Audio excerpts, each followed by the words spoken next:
ธรรมาตราอันมีหัวข้อชื่อว่า8อาจารย์เก่าเลิกเอาอาจารย์ใหม่ขอไว้เมื่อวันที่12เดือนมัสปีพุทธศาสนา2567ว่าปีคริสต์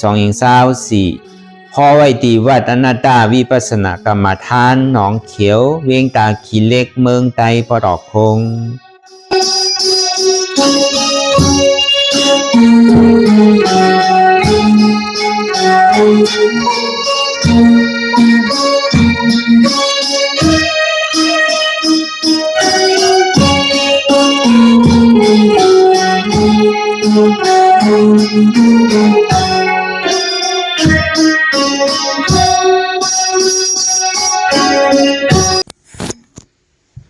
สังวรตราวิปัสสนาเนี่ยคือหันสะพออนัตตาเทียนมันอุปเปิงพอมันชี้สั่งเลยอันใดนี่ก็มันเป็นอนัตตาตั้งโมตั้งเสกพอเอาป่องแสงแรงใส่เส้นไหนยาวก่อนถึงที่ห้องว่ามันป่องแสงแรงใส่ตระพอเอาตีกลุ่มกาวปักเก่าเปิงหลังเตียนเฮายามให้ด้วยเสียเตียนยามเป็นอยู่เสียมันก็ตีเป็นเช่นไหนทั้งแค่วนทัดตัวเหลี่ยอันเท่าไรมาต้มยาอยู่ในปัจจุบันพองยามหมดเยอะเนี่ยไรขามตั้งทุกข้าขานใสไรขามกูซื้อกูดองเรียนกว่าพ่อจอดพ่อเจไปกว่าพ่อจอดพ่อเจสอขากับพ่อจอดพ่อเจเนี่ยก็ได้ว่าป้นตั้งทุกข้าได้ก็เปิดอาจารย์วันหลังเขาเฮ็ดไว้เต็มทนก็เปิดอาจารย์วันหลังมันเฮ็ดไว้แหละการตั้งหลังเฮ็ดไว้แหละเหตุทางเราอาจ้องตั้งหลังเฮ็ดไว้แหละจังว่ามือเดียวในเฮาเลยมาขามอันเฮาเป็นลองตั้งเจ็ดไม้แค่นาวเนี่ยอยู่ดีกินบันก็เบอใกล้เป็นย่อกาวกูซื้อกูลองกัดเย็นช้ำสายปอกนั่นก็เบอตั้งหลังเฮาเลยเฮ็ดไว้ตั้งหลังในจัดได้เลยสังตั้งหลังในจันดาเฮาผู้ใดน่ะจันดาเฮาไปเฮ็ดสังไว้แต่ยิ้มย้ำว่าลองตั้งดีเนี่ยมันเฮาเฮ็ดเก๋ลองตั้งดีเนี่ยเฮาเฮ็ดนำนะพอเย็นลองตั้งดีแต่เขาหัวติ่งทุ่มยากกันนะก็พอเขาเย็นลองตั้งดีไว้เลยสองที่ว่ามันก็มีหลีเลยมีให้จ้อมกันนั่นก็วันนั้นอันเท่าไรมาหับปวยอยู่ตั้งแต่เท่ากว่ามาต่อถึงฟองยามเดี๋ยวนี้ก็บอกอัดจ้องวันหลังเท่าไรเฮ็ดไว้มันเป็นปักเก่าเปิงหลังก็หมอนเขาป่วนตั้งทุกข้าเลยหมอนเขาช้ำฉากัดเย็นเชื้อสารเลยหมอนเขาเป็นลองตั้งทุกข้าอยู่ลุ่มวันใดเสมวะวงใดเสมวะเดือนใดเสมวะปีใดเสมวะก็ตึกดูข่าวที่ตึกมีลองตั้งขานใจแนงใสมีลองตั้งตุ้มเตอร์ใจอยู่ที่กัดเย็นอะไรปอกเราการทำก็เป็นอยู่ก็มีลองตั้งกัดเย็นช้ำฉาได้เป็นที่นั่นที่เนี่ยก็เปิดพอเดี๋ยวปักเขาเปิงหลังเฮ็ดอาจองเตียนปักเขาเปิงหลังอยู่ที่เนี่ยก็หัวมันติดในขำอาโจปัจจุบันที่อันเขาผู้หันการจอมมันอยู่เนี่ยก็วันนั้นพวกใครเป็นลายใหม่เอาลายใหม่เด็กลายเก่าอันเขายามเฮ็ดไว้จอมวันหลังนั่นเลยก็ในเส้นทางในเนี่ยเตียนมันเป็นอยู่นั่นมันมีอยู่เดิมเส้นทางอันเขาดีสืบยามกว่าติดปอกขึ้นตั้งหลังในสังติดใครขึ้นเกิดเป็นก้นดีพีเมีย5สังไปเลยเป็นช้าง5สังใครเป็นช้างหรือป้า5สังใครเป็นอริยะ5สังในเส้นตั้งหาปืนในอะไรแม่นหรือเปิ้นเนี่ยอันใดห้ามพยายามเฮ็ดอะไรย้ำว่าอันที่เป็นวันเกิดเมืองนอนเฮาที่อยู่ด้านเช้าเต้นั้นมันเป็นอเปสุภูมิอาเปสีผมมีแน่หนึ่งสัตว์ได้สารเอาตั้งแต่หมดปกมงแมงต่อถึงตัวจ้างสัตว์2ตีน4ตีนสัตว์อันมีตีนสัตว์อยู่ในน้ำสัตว์อยู่ในลิ้นสัตว์อยู่ในผาหินสัตว์อยู่เหนืออากาศกลางเฮาสัตว์อยู่เหนือต้นไม้ต้นตอกสัตว์ว่าตั้งหมดตั้งสิ่งตัวตั้งเหนือในสังตัวใต้ดินใต้หินใต้น้ำกูเชื่อกูลองในสัง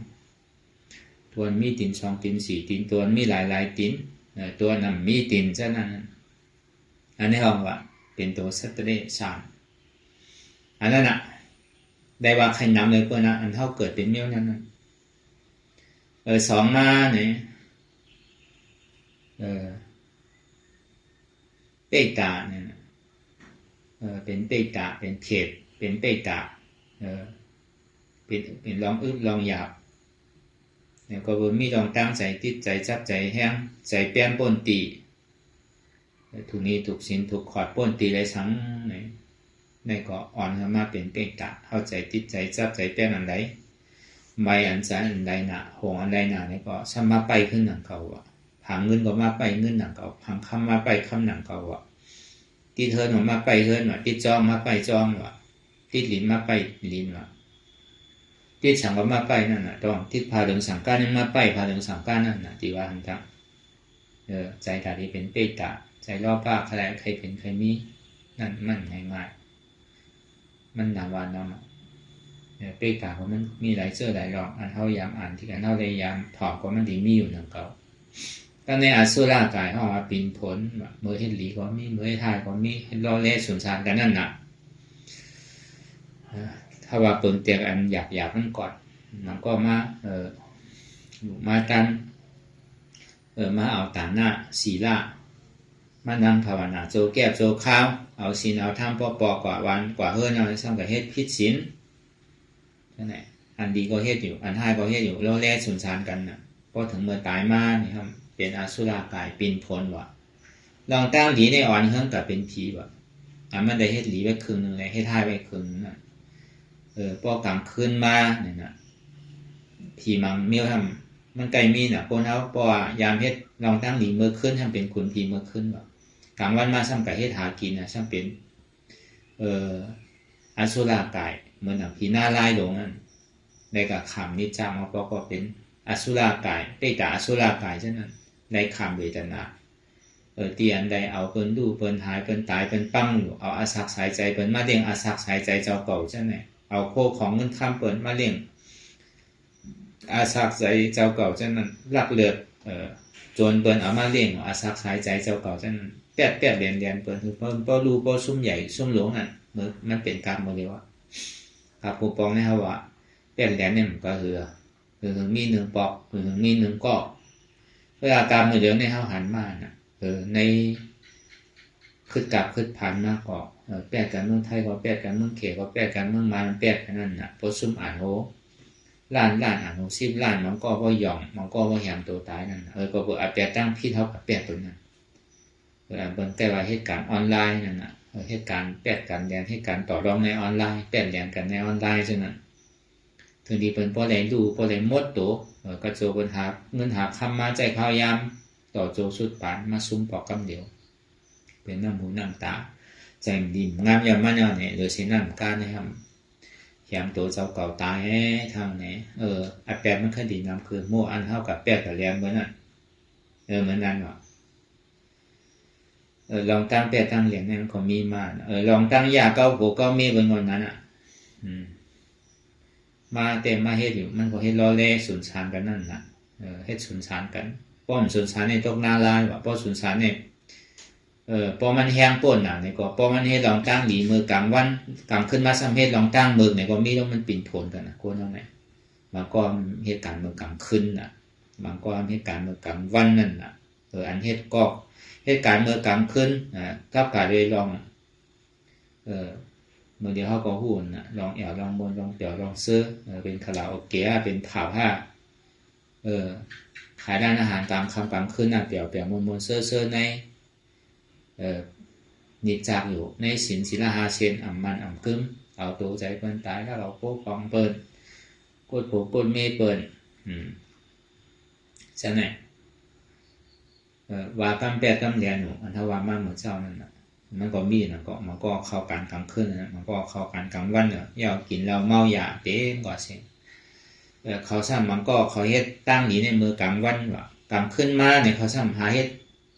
ลองตั้งมือในก็มีว่ะมันก็เฮ็ดลองตั้งหนีมือกลางคืนว่ะพอกลางวันมาเฮ็ดลองตั้งมือที่ไหนว่ะอันนั้นปีนผลว่ะปีนผลซื่อไหนก็อันเฮ็ดตั้งหนีกลางคืนนั่นก็เขาตายกว่าเนี่ยเขาซ้ำมือหนังคนผีหนังเก่าว่ะได้กับจามโปยจี้จีมันเขาเลยตั้งหนีไว้นั่นกลางคืนนั่นเลยซ้ำ พอถึงเมื่อกลางวันมาซ้ำกะมันก็กับตกหน้าลายว่ะมันตกหน้าลายอยู่ในก็อันจ้าเจือกเอาอาศักใจเป็นตายนั่นอันจ้าเจือกแหมปลาแหมเป็ดแหมไก่เช่นนั้นก็มันเหมือนหนังหอกเมื่อหนังเองกาลักษณะเจ้าเก่าได้มีเสื้อผ้าโคหนุ่งโคไว้เมื่อหนังผีเป็ดผีไก่เช่นนั้นเพราะมันใกล้เฮ็ดอะไรอันนั้นออกเหมือนหนังผ้ามิดเนี่ยมันหนังประการเปียเหมือนหนังผ้ามิดได้เถอไว้ไพ่ไม้ไว้เอาเฉยๆเช่นนั้นเขาเฮ็ดสังไว้ของอันจ้าปิงดิบเถอดิบเช่นนั้นได้ขามว่ามีไผเฮ็ดปันก็มันเกิดมาห้างก้อยว่าอกุศลน่ะอันที่ได้เฮ็ดไว้นะได้ขามเวทนาคานใจนะว่าแล้วก็เฮ็ดดีได้ท่าในห้องว่าปินผลอสุรากายปินผลมันก็ห้ามเฮ็ดตั้งดีเมื่อกลางวันกลางคืนยามเฮ็ดบาปเช่นนั้นก็พอกลางวันน่าจะเป็นคนผีน้ำผีหนังเก่ากลางคืนน่าจะกะขามเวทนาขามอกุศลตัวเจ้าเก่าได้เฮ็ดไว้ก็อันในห้องว่าเส้นตั้งตาดีเป็นอสุรากายปินผลนั่นก็ในเส้นตั้งตาดีตรงนั้นเนี่ยตึ้งหมายยามให้ปอตั้งนี้เนี่ยอย่าไปว่าศีลเนี่ยมีว่าตาดีหมอยินหมอปันเป็นก็ตึ้งขี้ถี่ตึ้งใครปันไปที่ว่ามีว่าใครเอาของเปิ้นที่แก้ว่าหยิมยามาเฮาเป็นคนพุทธศาสนาแต่ติ่มป้อมีหนังเกาะติมีเกหนังเกาะก้อยกาป้อมปองแจ้งแรงใจศาสนาก็มีนำหมู่มันก็เป็นศาสนาเขาวัดเขาว่ามซึ่งประเทศอากุโสที่วัดก็จังมีหนังเก่าเช่นนั้นก็กำนำแต่คนพุทธศาสนาเฮาได้ก็ป้อปองแจ้งแรงใจแต่ก็อันปินผลในติมีอยู่ก้อยกาอันตรงนาลายได้ในติใครเกี่ยวก็เฮาว่าหนึ่งเอาตัวใจเบิ้นตาเสกอำว่ามีใจอิรูหักเปิ้นใครฆ่าใครแหมเบิ้นติ๊กใครลากเอาของลายเบิ้นติ๊กเนี่ยใครว่ากำแต่กำเรียนติ๊กใครยาเก้าผูกเก้ามีเปิ้นติ๊กใครกินแล้วเมายาติ๊กในศีลหาศีลก็มีป้อวันเฮ็ดลองตั้งดีหั่นเจอใกล้ว่าใกล้เสใกล้เนใกล้พ้องใกล้ท่าหลาเปิ้นฉะนั้นถึงหัวมันดิตรงหน้าลายว่านะก็บ่มันมีลองตั้งดีที่อีเท่าว่ามีการใช้ต่อซะมีการใช้หม้อหาแม่นลองดีในตึงหมอยิงหมอปานเบิ่นอีกอันนั้นถึงหัวมันดีกว่าหน้าร้านมันมานั้นมีอยู่กับหนึ่งมากก็กับปานท้องยามเหลียวเนี่ย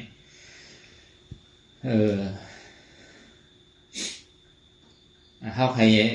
เลือกเส้นตั้งไหลเฮาใครกว่าเส้นตั้งไหลเนี่ยมันเฮ็ดให้เฮาเลือกไหลมันมีที่เฮ็ดให้เฮาเลือกไหลสองว่ามันมีอันดงโตตอนเดียวว่าคนเราเกิดมาพระวาจาหนึ่งแหละมีลองตั้งคัดใจตาดีอ่อนนึงป้นลองตั้งตุกข้าวขานใจลองตั้งดีคัดใจเฮ็ดโจจาเฮ็ดลองตั้งเมิกแน่นตึงเน้นอ่านตาดีเฮ็ดเนี่ยอันนี้เกิดมาวันหนึ่งก็มีกาขันวันหนึ่งว่ะก้นใกล้เฮ็ดลองตั้งดีเสร็จอันใดเป็นร่อนเป็นแกนกอคู่อันว่านั่นอันนี้เกิดมามันซุ้มจาดว่ะเกิดมาวันก็มีกาขันวันอยู่วันก็มีกาขันวันว่ะอยู่วงมีกาขันวงอยู่เดือนมีกาขันวงเดือนว่ะอยู่ปีมีกาขันปีว่ะก็บอกว่ามันเกิดมาเนี่ยมันอยู่หลอกอยู่ร้ายมันเฮ็ดลองตั้งดีอยู่ติ๊กๆนี่นะ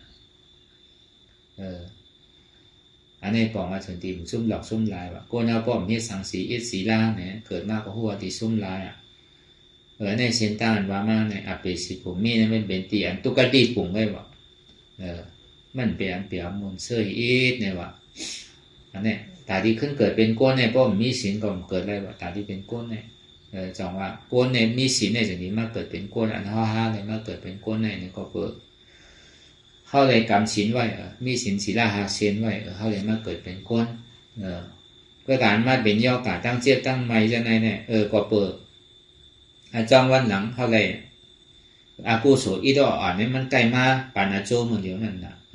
เขาเลยเฮ็ดไว้จัดแน่สังเขาเลยเฮ็ดไว้จัดตั้งหลังเขาก็หูรู้พอยอกาตั้งเจ็บตั้งไม่เขานำในก็เขาใกล้เอาอาสาคนตายที่กว่านั้นอยู่ไรยอกาเขาก็เป็นนั้นนั่นก็ในเขาทำใกล้ก็ใกล้ผ่านหาเงินเกิดก่อนมีมือเก็บมือซิมือหอมนี่ปอกก็หาอะไรมากก็ซ้ำลาบกว่าลูกหลานใกล้ลาบใกล้เสริมใกล้ซิมอยู่ซะไหนเงินคำโมเกหิปอกนั่นอันนั้นเขาเลยเฮ็ดพิษไว้อันที่หน้าตาหน้าเขาเลยหลักเอาคู่ของตนว่าก็ไหนมีผัวมีเมียก็มันกึ่งพอหาดีหลีพอหาดีมากมีมาเนี่ยครับนาเฮิรนดูแบบไหนมาสินเปมา ลองอันอยู่ลองเช่าเนี่ยเป็นเอาผัวเฮาเมื่อเนี่ยได้สังผัวกับมีต่างก็ต่างสังได้สังเป็นเอาเมียเฮาเมื่อเมียกับมีจู่มีสังจะเนี่ยอันนี้ก็เพื่อเขาเลยเฮ็ดผิดไว้เขาก็ยากเก้าผัวเก้าเมียเป็นก็เป็นไม่ยากเก้าผัวเก้าเมียหนังเก่าอ่ะเขาเฮ็ดจานในก็จานหลังเขาพูดน่ะอีดอ่อนนางก็มันดีมีนั่นน่ะแล้วก็บ่มันมีอาจ้องไว้ในแรงมาทบว่าก้นหมังก้อเนี่ยป้อมยามเป็นยามเฮ็ดก็นับตัวทบหนังเก่าว่าด้วยการกำเกะกำหนังเนี่ยมันต้องเป็นเช่นนั้นน่ะเป็นเอาผัวเฮาเมื่อเป็นเอาเมียเฮาเมื่อซะเนี่ยก็บ่เฮาเลยอยากผัวเป็นเมียเป็นไว้แหละเฮาเลยมาขังนั่นแล้วสังลองตั้งมุสาวาทะเฮาเฮ็ดหังว่าเปิ้นใกล้ขี้เป็ดขี้เหรียญเฮาเปิ้นว่าตำสื่อปอกจังได๋ก็บ่หาก็บ่จ้องวันหลังเฮาซ้ํอยู่เปิ้นไม้นั่นน่ะเปิ้นว่าก็ใจหมดๆน่ะก็กาถึงดีเฮ็ดเตเป็นเตหั่นเหมือนหนังแจนเฮาเคยเป็นเหมือนหนังตั้มเปิ้นละนั่นปองว่าคือละปองว่าเฮาเลยเฮ็ดผิดไว้ลองทางมุสาวาทะเฮาเลยเป็นไรแหลมเปิ้นไว้ว่านั่นก็ได้ถึงเดือนเฮาไรมีลูกก็ลูกขี้เหล้าขี้ยาขี้เมานั่นน่ะมีผัวขี้เหล้าขี้ยาขี้เมามีเมียขี้เหล้าขี้ยาขี้เมาฉะนั้นมีปองมีเมียขี้ยาขี้เมาขี้เหล้าขี้เมาฉะนั้นก็บ่หาก็บ่เฮาเลยเฮ็ดผิดไว้มันก็ออกจ้องมันหลังใกล้ได้กินเหล้าเมายาเสียได้ซ้ํนั่นก็ไหลกะไหลขายลองยกยาลองเราลองยาลองดีลองสุราเมเรียมาจาประมาได้สั่งอันนี้ได้มาโทษว่าอันอีดอ่อนแก่นั่นก็อันได้มาโทษนั่นจังว่าคนเอาเกิดมาในภาวะจาปานเนี่ยมีไผผ่านพ้นได้เนาะอันนึงก็อันนึงมันถึงว่านี่จาเฮาเสียก็เบื่อจ้องมันหลังเฮาเฮ็ดไว้ได้เป็นว่านั่นก็อาจ้องปัจจุบันในจานที่เฮาเฮ็ดไว้นี่ก็จำเป็นนั่นก็ว่าถ้าได้ขึ้นมาเกิดเป็นก้นเนี่ยแล้วก็บ่ศีลมันแห้งน่ะเนี่ยมันอ่อนมาเกิดเป็นก้นก็กาซ้ำดีเลยครับ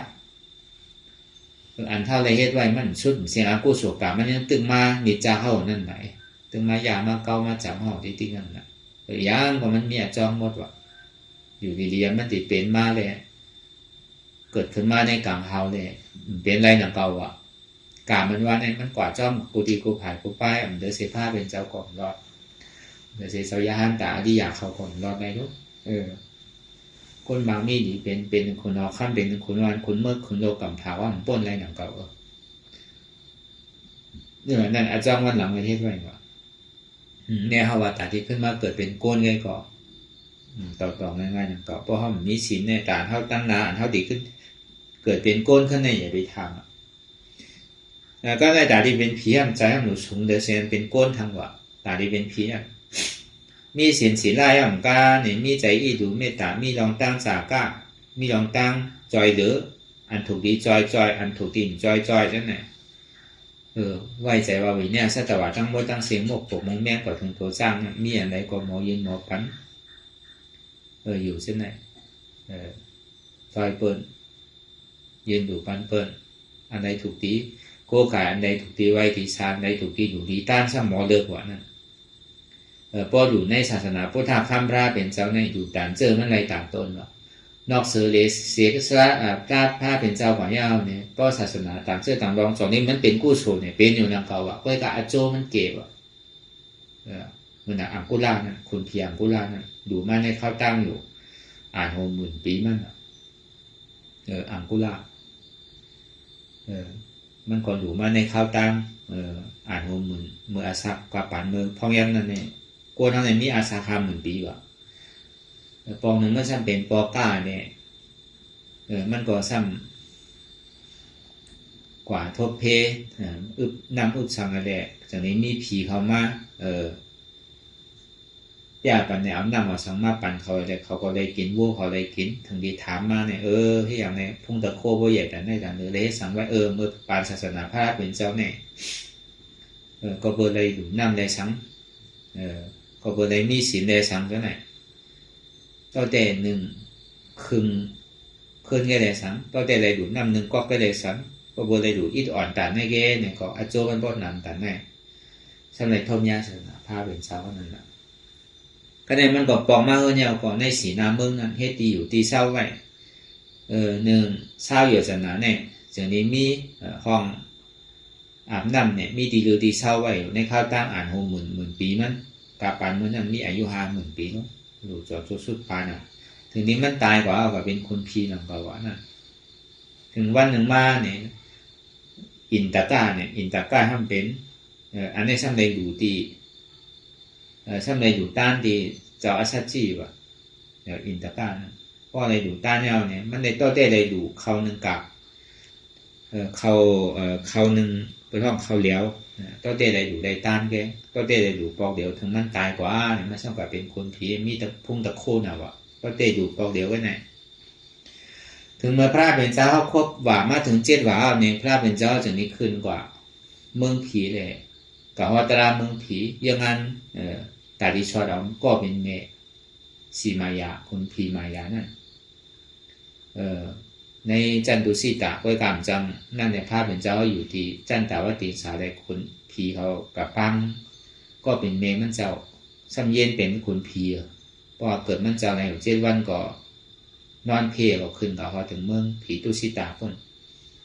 ทีนี้ลงมาถอมตราเมื่อหลวงเอาเพิ่งมันได้คุณเพียรลงอันใหญ่ไปมาด้วยได้ก็เขาซ้ำเป็นอ้อยก็กันว่ะอังกุลาเลยอินตาก้าเนี่ยอังกุลาเนี่ยก็บนมันได้อยู่ในข้าวตั้งอ่านเอา4-50,000 ปีเนี่ยในว่ามันก็ได้จางป่วยในเมืองผีนั่นก็ได้ถึงเมื่อพระเป็นเจ้ามาในเพียรคุณใหญ่คุณหลวงเป็นมาเนี่ยมันอยู่ได้ว่ามันทอดมันไม่หนาวะอังกุลานั่นไปไกลๆว่าอยู่ซ้ำไรวะก็กะอินตาก้าเนี่ยยังตึกอยู่ที่เก่าวะพุ่งตะโคมันในแต่นั่นวะเพราะว่าได้อยู่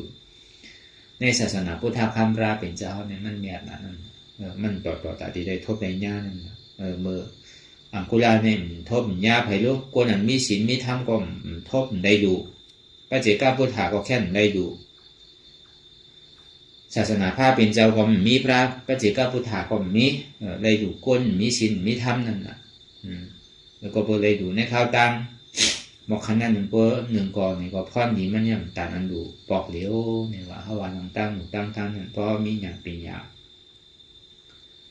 ในก็มันตีเป็นที่นั่นน่ะแต่ที่เป็นขึ้นเป็นผีอันนั้นนั่นเพื่อการมันไปย่าไปสุดไปเชงเมื่อไรกับนั่นก็เขาว่าเมื่อเขามีอักขิงขาข้าวยำนั่นเขาหลุดเลือกอันดีเลยเซเปิดอันนี้บอกในเซนตั้งแค่นั้นใดเด่นตีกว่าเป็นอันไรอันนั้นแกแต่ที่เป็นคนผีนั่นก็เหมือนนั่นนั่งเก่าตีไรรุ่มลาอยู่ในรุ่มลาปอเมต่อโจสุดปานตีไรมีเฮ็ดหลองตั้งจากก้าจากน่ะเปิ้นหลาเปิ้นท่าเปิ้นว่าเปิ้นเซ่เปิ้นนี่ก็มีหลองตั้งใส่น้ำ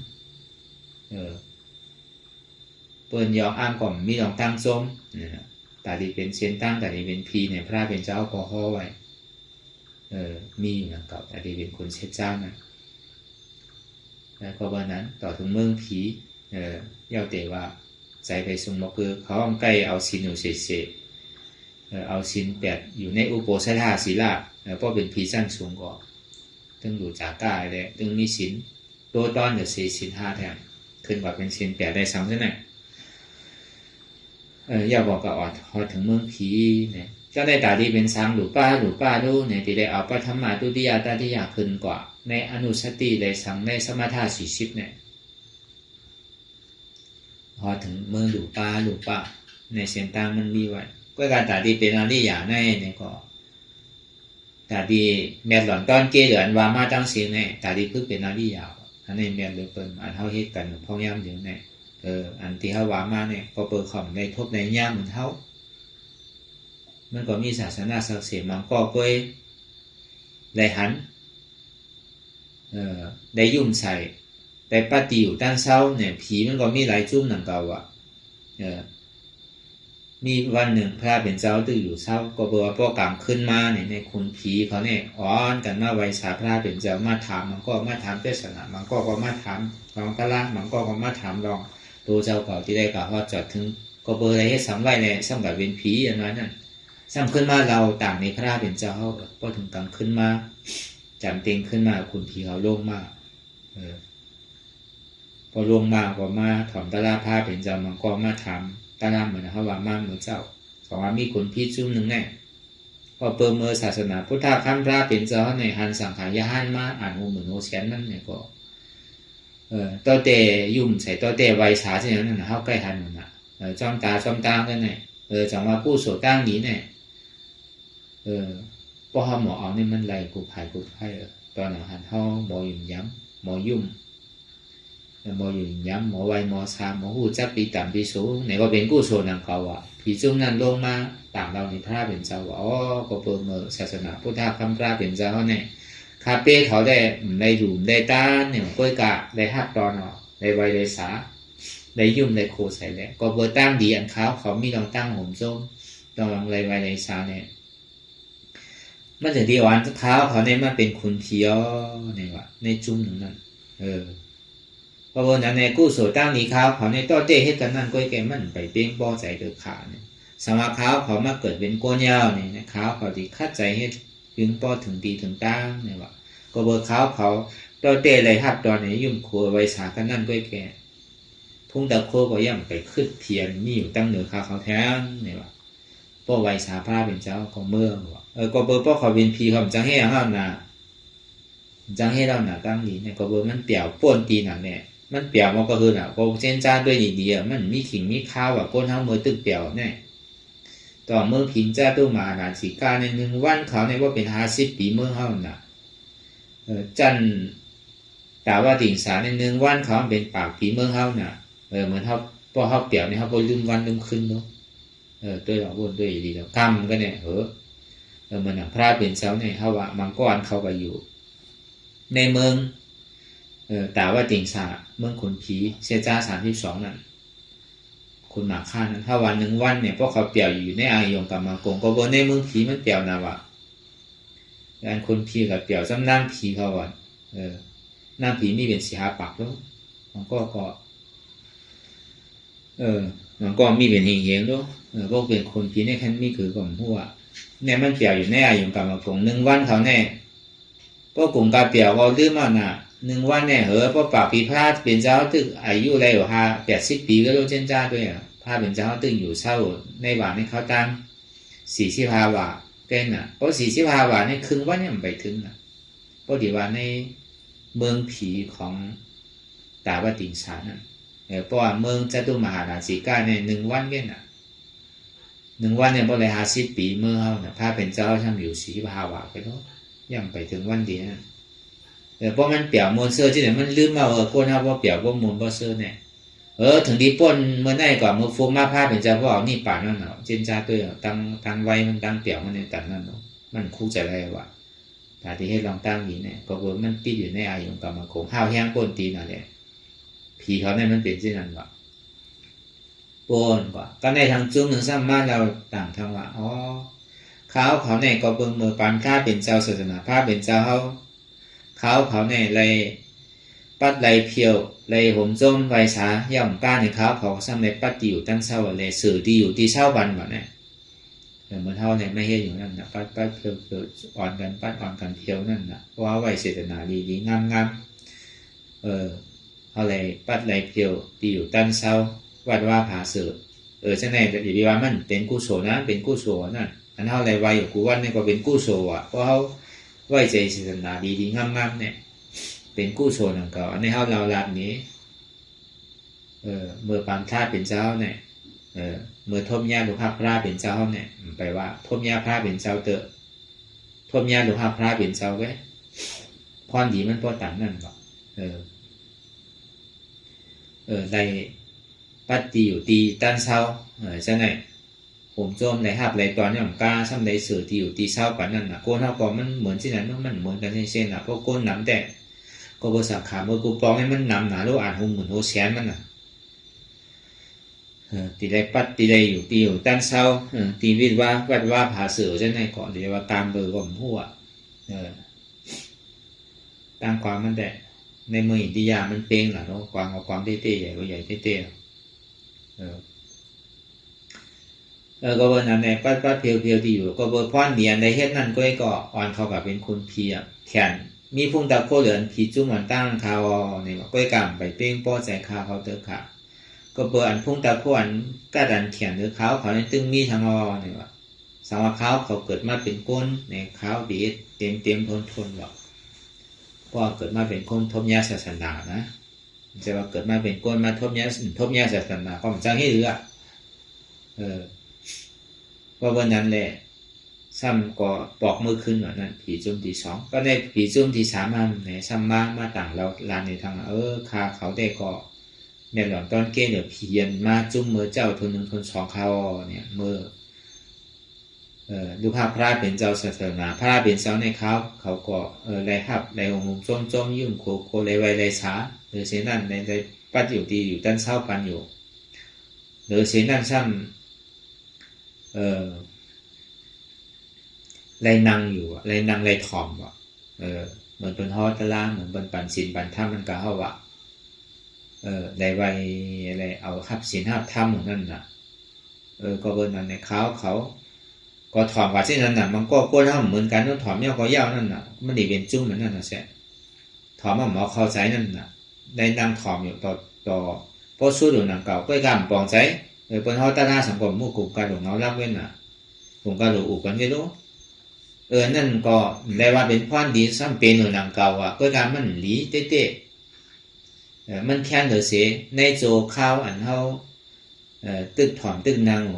ให้ดูกัดเย็นนั่นเนี่ยก็เปิดห้องจังกับให้รากู้โสตั้งนอนแหละได้อยู่ได้เศร้าได้อยู่จอมหิมจำจอมในให้เบียเวจ้าเลยดูลุ่มลาตัวถึงที่อยู่สังขาเจ้ายาห้านเขาในสังต่อถึงป้อได้ถอมมันก็ติได้ถ่อมว่ามันมีหลายถ่อมว่ามันก็ต้องได้เอาศีลนี่ก็เพราะว่าเพิ่นปรุงศีลวันที่ฮอตะล่าเนี่ยเพราะลูกปลายนี่ก็มีดูมันก็ติเหมือนกันกับผีเนี่ยก็ก็เบิ่นนั้นค่าห่อมไปเต็มทนคาเนี่ยว่าสังว่าเขาเกิดมาเป็นกู้แนวนี้ตีเฮ็ดถึงพอเต็มทนลองตั้งดีเนี่ยก็เบิ่พุ่งตะโคขาวเขาเนี่ยยังไปขึ้นอันผีตั้งเหนืออันกัดแขนกับขาวของตึงมีอยู่ขาวสังว่ามาเกิดเป็นกู้แนวตีเฮ็ดถึงเต็มทนว่าเพราะอะไรมาทบยาศาสนาเย่าเนี่ยไว้สาภาพเป็นเจ้าของปองเมื่อก็ได้ผีจุ้มทนสีในห้ำมาถึงเขาเนี่ยมีฟุ้งตะโคเดือจุ้มที1ที2ที3มอเนี่ยเมื่อปามภาพเป็นเจ้าเขาเมื่อเขาเป็นก้นเนี่ยได้ทบยาบุภาพพระเป็นเจ้าไรไวไรสาไรองค์จงภาพตอนเอาเดือดเสียนั่นก็ไรปัดเพียวไรให้เบียวิจ้าเดือดเสียนั่นก็ไรตักน้ำตักสังเอียงไรปัดไรเพียวปันยาวซ้ำไรถ่อมไรถ่อมตาลาอย่าบอกเอาเข้าใจไว้แบบอันนี้ผีจุ่มที่4เพราะว่ามียอนี่ซอมานาสิกาละอันจุ่มทน3มือเจ้าในซ้ำมียอนี่ซอมานาสิกาละถ่อมแล้วก็ยาวนั่นน่ะถ่อมหมอเข้าใจนั่นน่ะมันก็ใกล้มีโลโก้แล้วถ่อมแล้วก็ยาวนั่นน่ะบ่ผูกมาก็ลืมมาว่าเมื่อว่ามันว่าหังล่ะ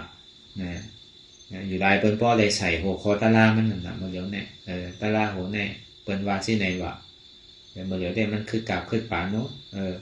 ถ่อมยาวเนี่ยก็ขึ้นถ่อมเฮาซังหลูเปิดถ่อมด้วยอันเปิ้นได้ลงไว้นั่นมันก็ได้ว่าคือกราบขึ้นปานเลยสิกุปอกก็เพื่อว่ามันถ่อมมาซังเข้าใจว่าเป้เขาเข้าใจน่ะตะลาเนี่ยเป้เขาเข้าใจน่ะว่าก็การไปสถานเต้เด้อว่าน้องตั้งอิ่มยามสถานมันขึ้นไปนี่เด้อว่าเจ้าเต้เข้าใจเลยว่าผีจุ้มทนสีนั่นก็เบอร์คาคอมไปเต็มทนเหมือนหนังจุ้มผีตั้งเหนือตั้งคาขาวเกิดมาเป็นก้นพระวาจาปานใดเนี่ยที่คัดใจเฮ็ดเหมือนคือมันเต็มทนเท้าเนี่ยมือปอกมือ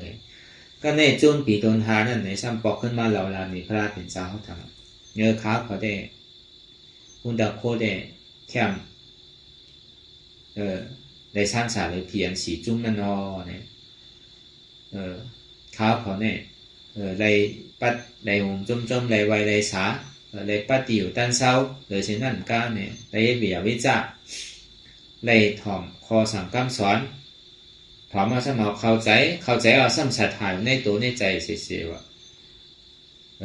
ศรัทธามีลองตั้งศรัทธาอยู่ย้ำไว้เสียว่าตลาดเนี่ยใกล้มีอยู่รู้กว่านั้นเนี่ยมันก็ในถ่อมเตี้ยเข้าใจเตี้ยก็กำไปเฮ็ดไรเตอร์เหมือนเฮาใกล้เฮาตลาดวิปัสสนามันก็มันถ่อมในเพศก็มีใน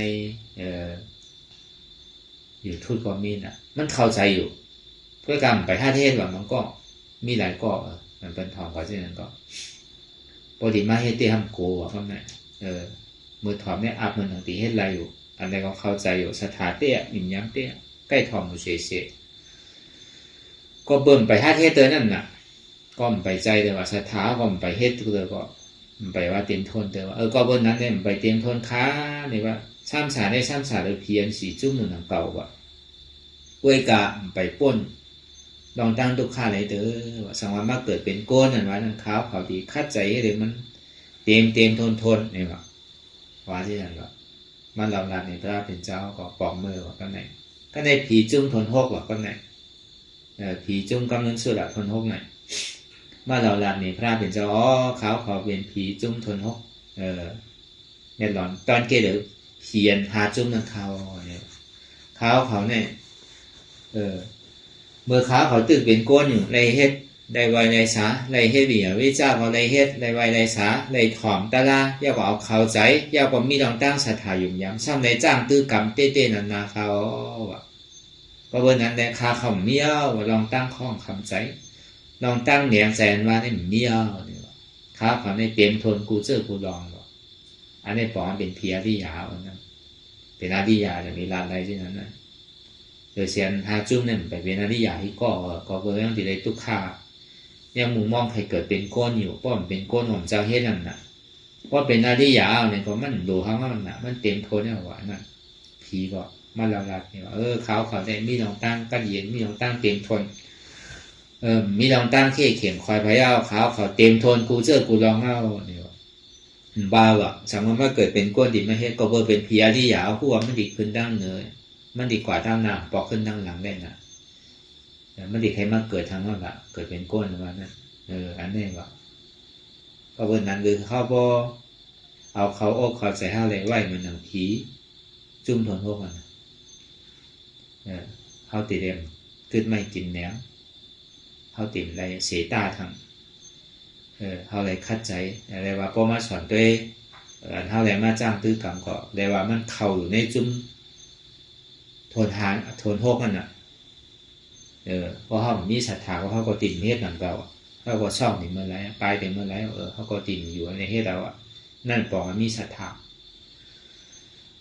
าก็จำอยากตัวเหตุการณ์ตัวที่ในอันใดได้ไว้กำหนึ่งก่อนอันนั้นปองเป็นร่องมันยาวเป็นแกมมันยาว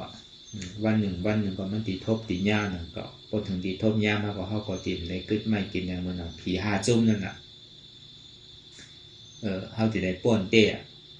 เขาติดได้ซ้ำสามมีลองตั้งโหลมีลองตั้งหลองตาเนียงไซเนี่ยมันเป็นเส้นตั้งแต่นี้เป็นอาริยะมันจะมีซ้ำสามป้อมไปเป็นอาริยะไปซ้ำสามไปกัดเย็นติดได้ทุกข้ามหูกาหือเกิดเย้าตายเอาเกิดมีเมื่อเย้าเมื่อสุดมีขอบมีแหลนจังอาจารย์เก่าเตียนไรเปลี่ยนอันแปะมันโมเสียงอันใดเข้ามาห้าอยู่เพราะนั่นโจ้พงย้ำเดี๋ยวก็เปิดตั้งหลังเขาเลยเฮ็ดไว้เลยเขาเลยมาขำอันจามในเกี่ยอันขำในนำมาขำทุกข้าขันใจเนี่ยอันจามในโจแก้วโจข้าวแค่น่ะมันบนด้วยดีๆตั้งแต่เท่ากว้างมาเท่าที่ใครอะไรอย่างนึงเสื้อนึงลองใครถอมสังนึงเสื้อนึงลองใครตัวอย่างนึงเสื้อนึงลองใครโน้มสังใครกินสังใครที่ใครเตอร์สังใครเจอสังนึงเสื้อนึงลองแต่โจตีไรมาเนี่ยใจเขาย้ำก็คือใจเขาย้ำเป็นวันเป็นวงเป็นปีไรมาปองเดียวตัวเตะไรถอมโจแก้วโจข้าวตัวเตะไรหันโจแก้วโจข้าวตัวเตะไรหลวงโจแก้วโจข้าวตัวเตะไรกินโจแก้วโจข้าวตัวเตะไรนุ่งไรไหวไรที่โจแก้วโจข้าวตัวเตะเจอใจอยู่กูโจแก้วโจข้าวเนี่ยปอกว่าสั่งหนูเลยขามลองตั้งทุกข้าทั้งเรานะกระจุดในอันชาอันในรอการนี่มันเป็นนั่นมันกระเยียงกระเหตุบอกมันเป็นลองหยอกลองแหลมมันเป็นหลายอย่างมันมีรอนมีแกนซ้ำปนิมาว่าในรอการเนี่ยพูดด้วยดีตาติมีรอนมีแกนในสารังว่าตานิปันอันมีรอนมีแกนในเป็นนิปันนะสังว่ามันมีรอนมีแกนในพระเป็นเจ้าของเงินก็ก็เบอร์มันมีรอนมีแกนในย้อมจุ่นลองตั้งเปี่ยวตั้งบนเจ้าเก่าตึงเป็นขุนใจใหม่ๆเนี่ยตึงมีหางหลีหางเล่าตึงมีหลวงเกิดวันนั้นแกยังยอมฮัดจุ่นตั้งบนตั้งเสียงก็เปิดใครหมักตะลาผดตะลาใครป้นลองตั้งเกิดเท่าเป็นตายเนี่ยเพราะมันแบบมีรอนมีแกนแต่นั่นเนี่ยมีไผ่เงือดีเฮ็ดก็เบอร์มันมีเตะเลย พระเป็นเจ้าถึงดีเฮ็ดก็เบิ่งมันเป็นไรเต้เฮ็ดไรเต้หาไรเต้คัดใจไรเต้เพราะอะไรก็เพราะคัดใจก็ไรเต้พระเป็นเจ้าถึงดีสอนสั่งสอนเหมือนนั้นแล้วก็วันนั้นพอเขาเคยกว่าซ่อมเชียนตั้งบนคำพระเป็นเจ้าเนี่ยก็เขาก็อย่างซ่อมเชียนตั้งอันดีมันเจ้าสอนเนี่ยลองตั้งสมาธิที่สมาสังกัปปะห้องว่าสัพเพสังขาระอนิจจาสัพเพสังขาระทุกขาสัพเพธรรมะอนัตตาสังขาราตั้งโมตั้งเสียงลองตั้งวนลองตั้งถังด้วยมันก็มีเนี่ยเดี๋ยววิสุทธิ์ต้องมุงมองใครก็เกิดใครก็เป็นทั้งใครเป็นคนพีดคุณชาวในสังเหตุการณ์ใดที่ขึ้นเกิดเป็นก้นดีพีแม่อยู่เป็นชาวฉะนั้นมันก็มีเนี่ยถึงขิงกับข้าวยามมาเนี่ยก็ดูนั่นก็แต่ว่าสัพเพสังขาระอนิจจาสัพเพสังขาระทุกขายอดเบอร์มันเป็นมีลองตั้งแดงลายค่าอยู่มันคือหมุนที่เลยมีการทุกข้าก็เดี๋ยวเสียทุกข้ามันจังกับมีซ้ำตีเย้ามันก็ไม่เย้าดีทุกข้าเลยแต่ของมันคือเขาทำซอข่าวที่เก่งอ่ะมันติดเป็นลองตั้งสู้ข้าซื้อเดี๋ยวเสียทุกข้าเนี่ยมันมีอะไรอ่ะน่าจะในห้องว่าสัพเพสังขาระทุกขาสัพเพธรรมานัตตาทำดังโมดังเสียงเนี่ยใครหู้คือใครนำคือนะใครเก่งคือเก่งป้อมไปหันถึงอนัตตาเนี่ยมันแปลว่าเป็นธรรมเติมในป้อมเมื่อใดหู้หันปองแจงแรงใจว่ามันเป็นอนัตตารู้มันใจอุปเปิงพองำหนึ่งมันได้มันมีเปิลมีเฮามีเขามีเก๋าเป็นสภาวะอนัตตาอุปเปิงพองำหนึ่งมันได้มีเปิลมีเฮามีเขามีเก๋ามีหัวเก่ามีขาเก่ามีมือเก่ามีตัวเก่ามีใจเก่ามีเจ็บเก่าใจพี่เปิดเป็นพี่เก่าไว้อนัตตาสัพเพสังขาระอนัตตาเนี่ยก็ว่าสัพเพธรรมะอนัตตาเนี่ยก็ว่าในบ่อป่องแสงแรงแสงอนัตตาเนี่ยก็ปนมันเนี่ยนามาดูปังอนิจจังพยาเถนะนิจังวัฏฏานิปานังนามาดูปังทุกขังพยาเถนะสุขังวัฏฏานิปานังนามาดูปังอนัตตาอาสาลคเถนะสารังวัฏฏานิปานังนิปานังปรมังสุขังนามาดูปังอนิจจังก็เปิดตัวในใจก็เปิดใจในตัวเนี่ยอนิจจังมันกึมพยาเถนะย้อนว่ามันคือในมันเป็นเพศไพ่เกิดไม่ห้าวแห้งแข็งน่ะนี่จังวัฏฏานิปานังอันที่มันกึมในมีเป็นนิปานังเนี่ยนามาดูปังทุกขังย่าบัวมีใจในตัวเลยมันจะที่ห้องว่ามันเป็นทุกขังพยาเถนะทุกข้าอันที่มาแตกหรือเสียงมีใจในตัวเนี่ยมีอยู่ในน้ำเนี่ยทุกข้าสังกัดแตกแหลนเท่ามีอยู่ในน้ำแน่หรอน้ำในยุคแน่หรอพยาเถนะย่าว่ามันทุกข้าขันใจเลยมันเป็นเพศไพ่เกิดไม่ห้าวแห้งแข็งน่ะสุขขังวัฏฏานิปานังอันสุขข้าก็เย็นเชื้อสาห้องว่าสันติสุขข้าวันนั้นมีเป็นนิปานนามาดูปังอนัตตาย่อมเบว่าใจในตัวนั้นมันขึ้นเป็นทุกข้ามมู่เปิ่งพองำเหนือใดเป็นอนัตตาเพราะใส่ตั้งเหนือลงตั้งใจอาสาลกเถนะมีร่อนมีแกนนะว่าใส่ตั้งเหนือลงตั้งใจมันหนังตุ้มก็ยังมีร่อนมันหนังบกไม่มีตาสารังวัฏฏานิปานังอันมีร่อนมีแกนเนี่ยมีเป็นนิปานที่กันเย็นนิปานังบรมังสุขังพอจอดถึงกว่าที่นิปานั้นนั่นหอดถึงที่สันติสุขะมัตตาธาตุนิจสันติสุขะมัตตาธาตุป้อจอดถึงตีนั้นยาวในสิ่งที่ป่วนได้เราตั้งเกิดทอปินตายสังขารอุปาทานใจเจ้าใจกับมดสุดสิ่งเกียงหายก่อก็เวทนาความอยากใครเป็นตกขาดไปเรียวเด็กอุปาทานนี่ก็ขาดไปกว่าคำเดียวเนี่ยอาวิจานิโรโทสังขารานิโรธาสังขารานิโรโทวิญญาณนิโรธาวิญญาณนิโรโทนามะนิโรนามะรูปังนิโรธานามะนิโรโทสลายยตนานิโรธาสลายยตนานิโรโทภัสสะนิโรธาภัสสะนิโรโทเวทนานิโรธาเวทนานิโรโทตัณหานิโรธาตัณหานิโรโทอุปาทานนิโรธาอาจาติอาสารามรณะนี่ก็เวิร์ดมันรับสุดสิ่งตั้งแต่อวิชชาตกลงมาอย่างในตัณหาตกพุทธขาดและอุปาทานก็กึศขาดแบบมีลองตั้งใจอุปาทานขันธาอุปาทานเนี่ยอุปาทานขันธาหาเปิงเนี่ยก็เบิ่งมันมีลองตั้งอุปาทานติดจับกับลองขันธาหาเปิงก็เปิดตัณหาเป็นเงาเนี่ยมันจะที่เกิดอุปาทานติดจับกับลองตั้งขันธาหาเปิงพอมันก่อยเป็นอะไรเส้นไหนเอาเนี่ยก็มันก็กึศแปลกคำเดียวพอมันกึศแปลกคำเดียวก็ มันก็คู่ไรกับเดียวอันนั้นเป็นคอเยี่ยงงานอันเท่าในอ่อนเฮ็ดอยู่ในเส้นตั้งสี่เส้นในอันหาเส้นตั้งหนักปัญหาเนี่ยเป็นเส้นตั้งอันที่เขาอ่อนกันเฮ็ดอยู่กูว่าเนี่ยเป็นเส้นตั้งวิปัสสนาหันลองตั้งสภาวะเปลืองเตะเสียจากตราเตียมันพูดบอกเกิดขึ้นเป็นมาตั้งแต่ลองตั้งเกิดเท่าเป็นตายเป็นทุกข้าเสียจากอันที่ให้เกิดเท่าเป็นตายเนี่ยเป็นล้อผ้าต่อสามโมหะมานาที่พอปริยัตินั่นเลยเห็นทางว่าจ้องทุกข้าดีรับสุดสิ่งเกียงหายก่อนเนี่ยอย่างจ้อมเสียนตั้งอริยมรรคแปดเปิงสมาธิที่สมาสังกัปปะสมาวาจาสมากัมมันตาสมาอาชีวะสมาวายามะสมาสติสมาสมาธิพอยอแก็บมีอยู่3ปัญญาศีลสมาธินิโรธาเปลี่ยนทุกข้าสุดสิ่งเกียงหายกว่า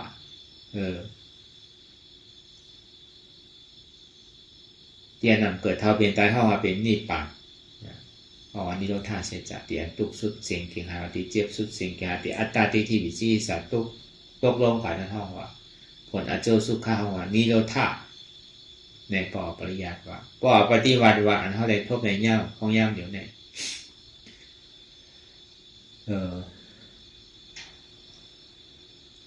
เขาที่ไรพึกจุนตัวจุนใจเขาก็จุนเจ็บเตียมันพูดบอกเกิดขึ้นเป็นมาอันเจ็บแก้นต้องตอดเนี่ยชานฉันไว้โค้มแต่ไม่กระดอนแข็งสู้ตุ่มจับยาจิ้มหยอดเป็นดูเนี่ยเป็นทุกข้าเสียจากอันที่มีลองตั้งอยู่คิดว่ามีหัวมีขามีมือมีตัวมีใจมีเจ็บมีเก่าเนี่ยเป็นสมุทัยเสียจาก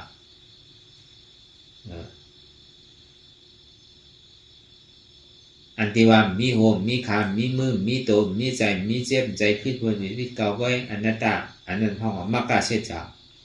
ปอตาที่วิจิกิจฉาตกปดสุดเสียงกับห้องว่านิโรธาเสียจากเนี่ยเตียนเขามาเห็นอยู่ห้องว่าเป็นปรมัตถ์เขานั่งรับตาเนื้อเกิดตายอย่างปีอย่างอยากได้ขันถากสิ่งต่อไปทิ้งข้อย่ามาเร็วเนี่ย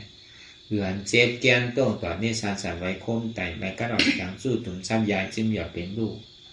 หันอยู่ผู้อยู่ยอมภาพวางเป็นอนัตตาหันเจ็บผู้เจ็บภาพเจ็บวางเจ็บเป็นอนัตตาเจ็บในหันใจเก่าอนัตตาทุกข้าหันใจหันใจเก่าอนัตตาเจ็บแก้นต้องต่อเนี่ยเป็นทุกข้าเสียจากอย่างเจ็บหัวเจ็บขาเจ็บมือเจ็บตัวเจ็บใจเจ็บหัวมีขามีมือมีตัวมีใจมีเจ็บมีเป็นอนัตตาอันมีหัวเจ็บขาหัวเจ็บขาเจ็บมือเจ็บเนี่ยเป็นอจองทุกข้าเป็นอัตตาที่เนี่ยเป็นอจองทุกข้าอันมีหัวมีขามีมือเนี่ยเป็นอจองสุขะห้องมรรคเสียจากจังว่าทำมีหันทุกข้าทำใจหู้ว่าทุกข้าเป็นอนัตตาทำมีก่อหันทำใจก่อหู้เนี่ยปอลงไล่หาเสียจากตระเตี่ยมันพูดบอกเกิดขึ้นเป็นอย่างนั้นทำมีหันเจ็บทำใจหู้ว่าเจ็บเนี่ยเป็นอนัตตาหันอยู่หู้อยู่ยอมภาพวางเป็นอนัตตาอันว่านั้นหันเจ็บผู้เจ็บภาพเจ็บวางเจ็บเป็นอนัตตาจังว่าอย่าไปกะหันต่างเสื้อต่างรองงานเจ็บที่แก่อย่าไปกะวนต่างเสื้อต่างรองอันว่าหันอยู่หู้อยู่ยอมภาพนั้นมันหูจู่มันโมเสียงจะที่ว่าไรป้อมไปหูจู่มันโมเสียงมันไปว่าไรหันทุกข้าหูทุกข้าฮับทุกข้าอันนั้นก็เหมือนอันนั้นก็กับวนอะไรก็มีการทุกข้าไว้อันหันอยู่บนแล้วเนี่ยมันใจเป็นรองอันสุขข้าให้อันเหตุเจอรองผู้กับผู้เจอผู้รองก็ผู้สังก็ยาวมันมีการทุกข้าไว้จังว่าหันอยู่ผู้อยู่ไปย่อมห้าเตอห้าที่มันเป็นอยู่เตียนวนทางใหญ่อยู่อันใครเป็นใครมีอยู่เนี่ยเป็นการทุกข้าเนี่ยเดือดเสียทุกข้าเนี่ยมีอะไรใครนี่ป่านก็ทุกข้าหนึ่งก็ใจว่าเป็นทุกข้าก็เบิ่มมันยังตึงมีความใครอยู่นะใครตะลาเนี่ยใครมักเลยอะไรนี่ป่านเนี่ยก็ขึ้นชื่อว่าเป็นทุกข้าหนึ่งก็กล้วยกำดอกใครดอกเหตุการณ์มันแก่หันทุกข้าหูทุกข้าห้าบาทุกข้าส่งดีว่าอ๋อกูเสื้อกูร้องเนี่ยใครมีใครเป็นสังก็อยากใครดีก็เป็นทุกข้าใครมักอะไรโผล่ก็เลยเป็นทุกข้าใครนี่ป่านก็เป็นทุกข้าใครเป็นผีสังผีแม่ก็เป็นทุกข้าเดี๋ยวเสียนั่นน่ะมีอะไรทางอันดีใครอยู่เมื่อเดี๋ยวนี่ก็เป็นทุกข้าไม่รู้เนี่ยหันทุกข้าหันอยู่ผู้อยู่ยอมภาพเนี่ยหันทุกข้าผู้ทุกข้ายอมภาพทุกข้าวางทุกข้าเป็นอนัตตาทำมีหันเจ็บแก้มต้งต่อเนสานสันไว้โค้งแต่ไม่กระดอนแข็งสู้ถุงจ้ำยาจิ้มหยอดเป็นลูกมันดูหันในแกผู้หันยาคือผู้ อันหันนี่เป็นสมาธิที่หันอันหู้นี่เป็นสมาสังกัปปะหู้ว่วนจอมหันเจ็บแกนตรงต่อนี่สานสันไว้คงแต่ไม่กระดอนแข็งสู้ถุงจับยายจิ้มอย่าเป็นดูหู้อันเจ็บแกนตรงต่อนี่สานสันไว้คงแต่ไม่กระดอนแข็งสู้ถุงจับยายจิ้มอย่าไม่เป็นอนัตตาทำมีหันว่าอ่ำใจหูเกาอ่ำใจขาเกาอ่ำใจมือเกาอ่ำใจตัวเกาอ่ำใจใจเกาอ่ำใจเจ็บเกาทำใจหูว่ามันเป็นอนัตตาอันนี้ดียาวๆนะเป็นเศษจากตราสิสินะเศษจากเลยในก็มีแน่จะเรียกว่าอันหันในหมันแมนเตะอันวนในหมันแมนเตะหันเตะหันนันเตะไรอันเตะเป็นอันเตะเป็นย่อมไรขายหาปรมาหันปรมาได้ปรมาเป็นปรมาเนี่ยจะเรียกว่ามันเป็นเศษจากตรา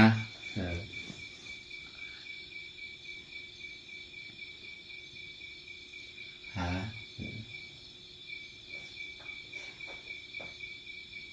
ป้อมใครหันเจ็บใครหู้เจ็บใครฮับเจ็บตีได้เจ็บติ๊กใครหันทุกข้างใครหู้ทุกข้างใครฮับทุกข้างใครตีได้ทุกข้างติ๊ก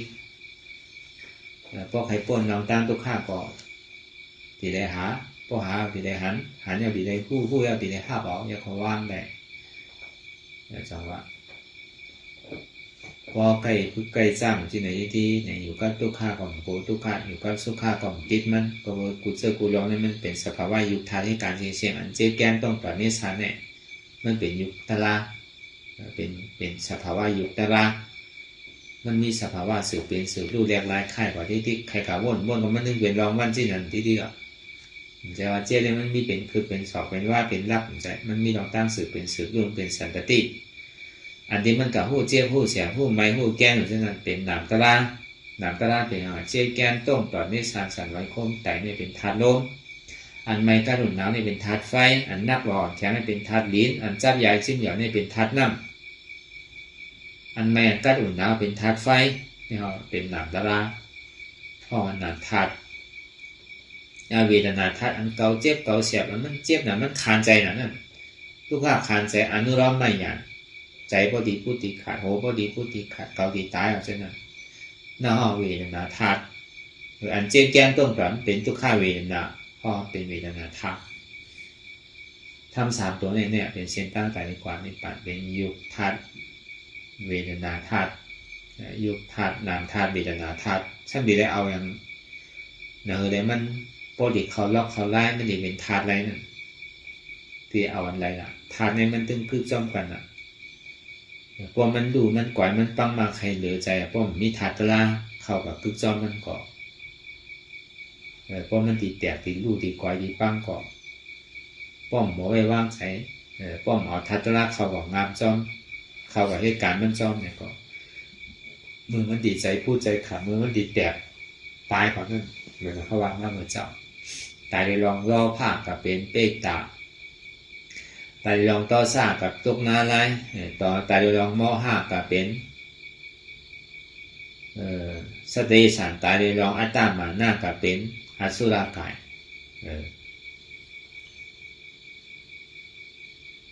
ตายลองตั้งหลีศีลาตายเป็นก้นลองศีลาจากะตาหน้าเป็นผีตายลองสมถะอะไรปัทมาทุติยตติยกับเป็นสังรูปะอรูปะพออัตตาตายเป็นอริยะเนี่ยเขาพึกแต่เดียวอัตตาตายสองว่าคือเขาจุ่นในกูเจอกูร้อนอัตตาว่าเป็นโหเกาขาเกามือเกาตัวเกาใจเกาเจ็บเกาอันนี้เป็นอัตตาอนัตตาสมานใจโหเกาใจขาเกาใจมือเกาใจตัวเกาใจใจเกาใจเจ็บเกามันเป็นอนัตตาเพราะเหตุไหนที่ไหนกว่าอัตตานี่มันหนีตกลงกว่าพอมันตกลงกว่าเอาเนี่ยก็ผลอาโจสุขานวันนี้มันดีเกิดขึ้นมากอาจองทุกขาอาโจทุกขาลาบกว่าเอาเนี่ยก็หรือมากาเสียใจเหตุการณ์เอาเนี่ยก็หรือเสียเข้ากับที่เป็นนิโรธาเสียใจห้องผลอาโจสุขาเป็นนิจสันติสุขามาตาถาดเนี่ยก็มันดีเกิดขึ้นมากเรียกว่าเป็นก้อนเกิดไม่กินแหนมเกิดพิษตั้งหลังแจงวันพีเมื่อเจ้าที่มันผีชุ่มที่หกนะเพราะเป็นผีเราตีได้เป็นผีอริยะเนี่ยมันเป็นเป้าหมายมันเป็นทางยังงานเป้าหมาย คนเราก็มีเป้าหมายมีลองตั้งยังไงมีลองตั้งคัดใส่ในสิ่งผู้มันดีกับสุดที่ใดนะเส้นตั้งแต่ดียังเลื่อนกว่าตั้งนานนั้นจองอาจ้องปัจจุบันพอยามอยู่เนี่ยโยคัดใจเฮ็ดลองตั้งเดียวเลยเป็นมุ่งๆเสียงๆลองตั้งอันแจเลยเป็นมุ่งๆเสียงๆถึงดีตายก่อนเนี่ยก็ขึ้นพิษขึ้นใหม่มีลองตั้งวนพิษขึ้นพิษมีลองตั้งหลงตาหังเราโดดหุ่นไหลใจที่นั่นน่ะมันจะดีถึงตามแต่เท่าใดมาทบอยู่พอยามมาเดียวเนี่ยเนี่ยก็คือเขาเอายาปีเขาวนดีหลีวนยาวๆเขายามหึงอย่าไปว่าไพ่อย่าไปว่าเทิงอันเท่าหันอันเท่าวนอันเท่าวนอันเท่าหันนั่นถึงปอเพียงเพียงกันกว่าวนต่อถึงเจ็บปอสุดวนต่อถึงตุกขาปอสุดตัดต่อถึงอัตตาปอโตพุทธขาดกว่าอันใดที่มันพุทธก่อเกิดขึ้นเป็นมานั่นคือเขาหมอวางเป็นอนัตตาไว้ไหนสาธุสาธุสาธุ